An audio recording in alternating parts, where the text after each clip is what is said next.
नमस्कार, आप सभी का एक बार फिर से बहुत बहुत स्वागत है। सो फ्रेंड्स, इस वीडियो में हम जानेंगे प्रेगनेंसी के 9वें महीने के स्टार्टिंग का जो सप्ताह होता है, यानी कि जो 36 वीक होता है, तब से लेकर आपका जो ड्यू डेट होता है यानी कि 40 वीक, सभी महिलाओं का जो ड्यू डेट होता है वो 40 वीक होता है। तो उस समय तक आपको डिलीवरी के क्या क्या लक्षण नज़र आते हैं, जिससे कि आप अंदाज़ा लगा सकती हैं कि हाँ जी, मेरी डिलीवरी कितने दिनों के अंदर हो सकती है। अब देखो जी, ऐसा भी होता है कि बहुत सारी महिलाओं को ना एकदम से ही सारे लक्षण नज़र आते हैं और उनकी डिलीवरी जल्दी हो जाती है। जल्दी मतलब ये है कि अगर आपकी डिलीवरी प्रेगनेंसी के 36 वीक के बाद कभी भी हो रही है, यानी कि 37 वीक में हो रही है, यानी कि 37वें सप्ताह में हो रही है, तब भी नॉर्मल है। 38 में, 39 में, 40 वीक में या फिर 41 वीक तक भी हो रही है, तब भी नॉर्मल है। घबराने वाली कोई बात नहीं है। इसलिए आप खुद देखिए कि मेरे में कौन कौन सा लक्षण नज़र आ रहा है। उस आधार पे ना आप ये अंदाज़ा लगा सकते हैं कि मेरी डिलीवरी अब कितने दिनों में हो जाएगी। अब हम ना प्रेगनेंसी के 36 वीक के यानी कि 9 महीने के स्टार्टिंग के लक्षण जान लेते हैं। तो सबसे पहला ये होता है कि बच्चा ना हेड डाउन पोजीशन में आ जाता है। यही सबसे बड़ा लक्षण होता है आपकी नॉर्मल डिलीवरी का, क्योंकि जब तक आपका बच्चा हेड डाउन पोजीशन में नहीं आएगा। हेड डाउन का मतलब क्या होता है कि बच्चा अपना सिर नीचे कर लेता है और पैरों को ऊपर कर लेता है, और ये डिलीवरी वाला पोजीशन होता है, जिसे कि सफेलिक पोजीशन भी बोला जाता है। तो अगर आपका बच्चा इस पोजीशन में आ गया है, सर नीचे कर लिया है, तो इसका मतलब ये है कि बच्चा धीरे धीरे नीचे आ जाएगा और कभी भी आपको लेबर पेन आ सकता है और आपकी डिलीवरी हो जाएगी। अब देखिए, ज़्यादातर बच्चे ना 8वें महीने के लास्ट तक या फिर 9 महीने के स्टार्टिंग में ही अपना हेड डाउन कर लेते हैं। कुछ बच्चे नहीं करते हैं तो घबराइए मत। कुछ बच्चे ना डिलीवरी से कुछ सप्ताह पहले भी करते हैं। मान लो कि आपकी डिलीवरी 40 वीक में होने वाली है, तो आपका बच्चा हो सकता है कि 38 वीक में हेड डाउन करे। तो बच्चा जब हेड डाउन कर लेता है ना, तो उसका भी लक्षण आपकी बॉडी में नज़र आने लग जाता है। अब आपको ना अल्ट्रासाउंड भी कराना होता है इस टाइम, क्योंकि 3 अल्ट्रासाउंड होते हैं, हर एक ट्राइमेस्टर में होता है। तो इस टाइम भी आपका अल्ट्रासाउंड होता है, जिसमें कि आप देख सकते हैं कि आपके बच्चे का पोजीशन क्या है। अब देखो, जैसे आपका बच्चा नीचे आता है ना, तो आपके शरीर में बहुत सारे परिवर्तन होना स्टार्ट हो जाते हैं, जो कि डिलीवरी के लक्षण होते हैं। तो सबसे पहला क्या होता है, आपका ना वाइट डिस्चार्ज, जो कि पहले कम आ रहा होगा, इस टाइम आपको ज़्यादा निकलता हुआ नज़र आएगा, क्योंकि बच्चा अपने सिर से दबाव बनाता है तो वाइट डिस्चार्ज की मात्रा ज़्यादा आती है। और इस टाइम हो सकता है कि दिन में आपको 3 से 4 बार भी पैंटी चेंज करनी पड़ जाए। ठीक है, जैसे बच्चा आपका नीचे आएगा वैसे वैसे वाइट डिस्चार्ज की मात्रा बढ़ेगी। इसके अलावा क्या होगा कि 36 वीक में ही ना आपको बार बार यूरिन जाने की प्रॉब्लम हो जाएगी। हो सकता है कि आपको आधे से लेकर 1 घंटे के अंतराल पे यूरिन जाने की समस्या हो जाए। आप पानी कम पिएंगे तब भी आपको बार बार यूरिन जाने की प्रॉब्लम हो जाएगी। क्यों हो जाएगी? क्योंकि बच्चा ना अपने सिर से मूत्राशय पे दबाव बनाता है, और ज़्यादा प्रेशर पड़ेगा तो नॉर्मल सी बात है कि आपको बार बार यूरिन जाने की प्रॉब्लम हो जाएगी। इसके बाद ना आपके साथ एक चीज़ और हो रहा होगा, वो क्या है, वो है फॉल्स लेबर पेन। इसमें क्या होता है कि आपको ना बार बार, मतलब कि कभी भी क्या होता है कि एकदम से अचानक से दर्द हो जाता है। दर्द कैसा होता है, पीरियड की तरह होता है। अचानक से कमर में दर्द स्टार्ट होगा, पेट की तरफ आ जाएगा, पेट कड़क हो जाएगा, टाइट हो जाएगा, और थोड़ी देर के बाद आपका ये दर्द खत्म हो जाता है।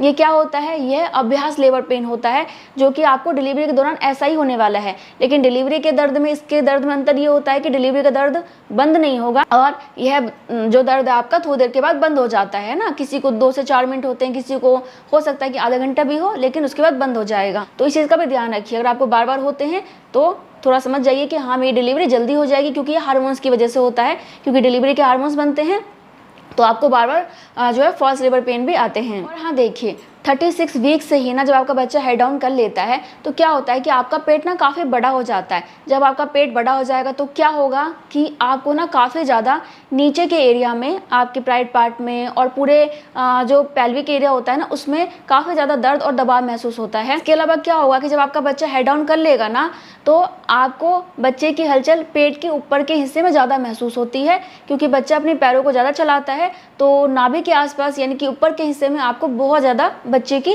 किक महसूस होगी। तो इससे भी आप अंदाज़ा लगा सकते हैं कि मेरा बच्चा नीचे आ चुका है। ठीक है, और एक ये भी लक्षण होता है। और बच्चा थोड़ा सा हलचल कम भी कर देता है पहले के मुकाबले, क्योंकि ज़्यादा जगह नहीं होता कि बच्चा घूम सके, और वो फिक्स होने लग जाता है तो ज़्यादा हलचल नहीं करेगा। लेकिन जब भी करेगा बहुत ज़ोरदार करेगा। लेकिन बिल्कुल नहीं करता है या फिर बहुत ज़्यादा करता है तो डॉक्टर से बात कीजिए। अब मैं जो आपको लक्षण बताऊँगी ना, वो आपको प्रेगनेंसी के 37 वीक या फिर 38 वीक में नज़र आता है। यह आपको डिलीवरी के कुछ दिन पहले यानी कि 10 से 15 दिन पहले भी दिख सकता है, या फिर डिलीवरी के 2 से 4 दिन पहले भी दिख सकता है, या फिर डिलीवरी वाले दिन भी दिख सकता है। लेकिन ज़्यादातर महिलाओं को 37वें सप्ताह में या फिर 38वें सप्ताह में दिखता है। वो क्या है, वो है mucus plug discharge. Mucus plug discharge क्यों होता है? क्योंकि एक तो आपका सर्विक्स खुलने लग गया, दूसरा बच्चा अपने सिर से दबाव बनाता है, तो क्या होता है, प्रेशर की वजह से आपके जो बच्चेदानी पे यानी कि सर्विक्स पे ना डॉट लगा हुआ होता है म्यूकस प्लग का, बच्चे की सुरक्षा के लिए, वो खुल जाती है और खुलने के बाद थोड़ा थोड़ा करके बाहर आने लग जाती है। थोड़ा सा इसमें ना चिपचिपा टाइप का होगा, ब्लड आपको दिखेगा रेड रेड सा, तो ये म्यूकस प्लग डिस्चार्ज है और ये बहुत बड़ा लक्षण होता है कि आपका बच्चा नीचे आ गया है और आपकी डिलीवरी बहुत जल्दी हो जाएगी।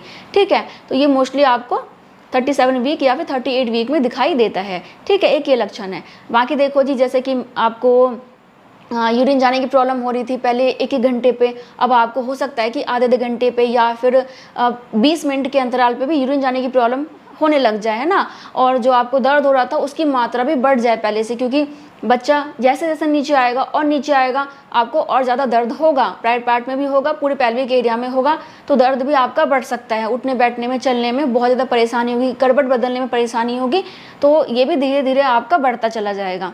इसके बाद क्या होता है, प्रेगनेंसी के 39 और 40 वीक में, तो इस समय मोस्टली बच्चे की डिलीवरी हो जाती है, 40 वीक तक हो जाती है। कुछ बच्चे हैं जो कि 1 सप्ताह और खींच लेते हैं लेकिन तब भी डिलीवरी नहीं होती है, तो फिर डॉक्टर आपको या तो लेबर पेन देती हैं या फिर क्या होता है कि आपका सिजेरियन डिलीवरी की जाती है। वो किसी किसी के साथ होता है, नहीं तो नॉर्मली 40 वीक तक बच्चे पैदा हो जाते हैं। तो इस समय सबसे पहले क्या होता है कि आपको ना काफ़ी ज़्यादा मूड स्विंग की प्रॉब्लम हो जाती है। मूड स्विंग की प्रॉब्लम क्यों होती है, क्योंकि इस समय ना हार्मोन्स काफ़ी ज़्यादा बनते हैं डिलीवरी की वजह से, तो आपको ना काफ़ी ज़्यादा कई बार रोने का मन कर सकता है, खामखाई बिना बात के आपका मन करेगा मैं रोऊं बैठ के, ये हार्मोन्स की वजह से होता है। या फिर ऐसा भी हो सकता है कि आपको ना काफ़ी ज़्यादा शॉपिंग करने की इच्छा हो, आपको लगा कि मेरे घर कोई मेहमान आ रहा है, मेरा बच्चा आने वाला है, तो मैं शॉपिंग कर लूँ, अपने घर को सजा लूँ, और काफ़ी ज़्यादा एनर्जी आपको आ जाती है, डिलीवरी की एनर्जी आ जाती है, वो खुद ही अपने आप ऊपर वाला दे देता है, तो आप ना काफ़ी ज़्यादा ऊर्जावान महसूस करती हैं, काफ़ी ज़्यादा आपको लगता है कि मेरे अंदर शक्ति आ चुकी है। तो ऐसा भी बहुत सारी महिलाओं में देखा गया है कि वो काफ़ी ज़्यादा फुर्तीली हो जाते हैं इस टाइम डिलीवरी से पहले। और किसी किसी के साथ क्या होता है कि उनको दस्त की प्रॉब्लम हो जाती है, आपको ना डायरिया यानी कि पोटी जो पतली आने लग जाती है। क्यों हो जाता है, क्योंकि बच्चे को नीचे आना है, हार्मोन्स बन रहे हैं, तो आपका पेट साफ होना चाहिए, इस वजह से आपकी मांसपेशियां ढीली हो जाती हैं और आपको जो है दस्त की प्रॉब्लम हो सकती है। बहुत सारी महिलाओं को डिलीवरी से पहले दस्त की प्रॉब्लम होती है, 2 से 4 दिन पहले, 1 सप्ताह पहले, या फिर डिलीवरी के 1 से 2 दिन पहले भी दस्त की प्रॉब्लम हो सकती है। तो ये बिल्कुल नॉर्मल है, लेकिन बहुत ज़्यादा हो रहा है तो डॉक्टर से बात कर लीजिए। ठीक है, तो ये आपके लक्षण हो गए कुछ। इसके अलावा जो बहुत ही मुख्य लक्षण होता है वो होता है आपका पानी की थैली फटना। अब देखो जी, पानी की थैली आपकी फट सकती है पहले, या फिर क्या हो सकता है कि आपको लेबर पेन आ सकता है। मतलब ये है कि किसी किसी महिला को तो पहले लेबर पेन आ जाता है, किसी की पानी की थैली पहले फट जाती है। अब अगर आपकी पानी की थैली फट गई है तो इसका आप कैसे पता लगाएंगी, तो उसका पता लगाने का तरीका ये है कि आप पहले यूरिन पास कर लीजिए और कहीं खड़ी हो जाइए थोड़ी देर। आपको लगता है कि आपके पैरों के रास्ते से पानी निकल रहा है जो कि बिल्कुल क्लीन होता है, हल्का पीला हो सकता है, तो वो बिल्कुल नॉर्मल है। कई बार ऐसा होता है कि बच्चा ना पोटी कर देता है तो काला हो सकता है पानी, ग्रीन कलर का हो सकता है, तो बहुत खतरनाक हो सकता है, क्योंकि बच्चा पोटी खा लेगा, गंदा पानी पी लेगा तो खतरा है काफ़ी, आप समझ सकती हैं। तो ऐसे में तो तुरंत हॉस्पिटल जाना ही है। अब देखो जी, क्या होता है कि पानी की थैली फटने के लगभग 6 घंटे के बाद से या फिर 2 घंटे के बाद कभी भी आपको जो लेबर पेन आना स्टार्ट हो सकता है, और डॉक्टर ना 24 घंटे का वेट करते हैं कि 24 घंटे के अंदर आपको लेबर पेन आ जाए पानी की थैली फटने के बाद। अगर नहीं आता है तो फिर डॉक्टर आपको लेबर पेन देती हैं या फिर सिजेरियन डिलीवरी करती हैं। अब देखो जी, लेबर पेन की पहचान आप कैसे करेंगे। एक तो मैंने आपको बताया फॉल्स लेबर पेन, वो अलग है। ये जो ट्रू लेबर पेन होता है, जो असली का लेबर पेन होता है, वो अलग होता है। इसका पहचान करने का तरीका क्या है कि यह आपको लगातार नहीं होगा। जैसे हमें कहीं दर्द होता है लगातार होता है, ऐसा नहीं होगा। अभी थोड़ा सा होगा फिर बंद, फिर थोड़ी देर के बाद थोड़ा सा होगा फिर बंद, फिर थोड़ी देर के बाद होगा फिर बंद हो जाएगा थोड़ी देर होने के बाद। और दर्द कैसा होगा, कमर से स्टार्ट होगा या फिर पेट से स्टार्ट होगा, और आपका पेट थोड़ा टाइट हो सकता है और थोड़ी देर के बाद आपका दर्द बंद हो जाएगा या फिर पैरों की तरफ चला जाएगा, फिर बंद, फिर थोड़ी देर के बाद होगा।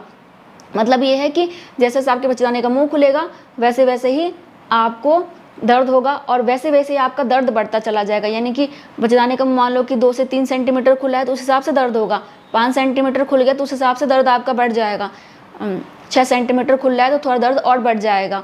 और जैसे ही आपकी डिलीवरी होने वाली होती है 9-10 सेंटीमीटर खुल गया तो आपका दर्द और बढ़ जाएगा। और क्या होगा कि आपको जो दर्द है ना वो लंबे समय के लिए होने लग जाएगा। फिर जैसे कि पहले आपको 30 सेकंड के लिए 40 सेकंड के लिए दर्द हो रहा था, लेकिन जब आपका सर्वेक्स पूरा खुल जाता है ना तब आपको जो है लगभग 1 मिनट से लेकर 90 सेकंड तक दर्द हो सकता है, यानी कि 60 से लेकर 90 सेकंड तक भी आपको दर्द रह सकता है। और यह दर्द आपको हो सकता है कि 5-5 मिनट के अंतराल पे आए।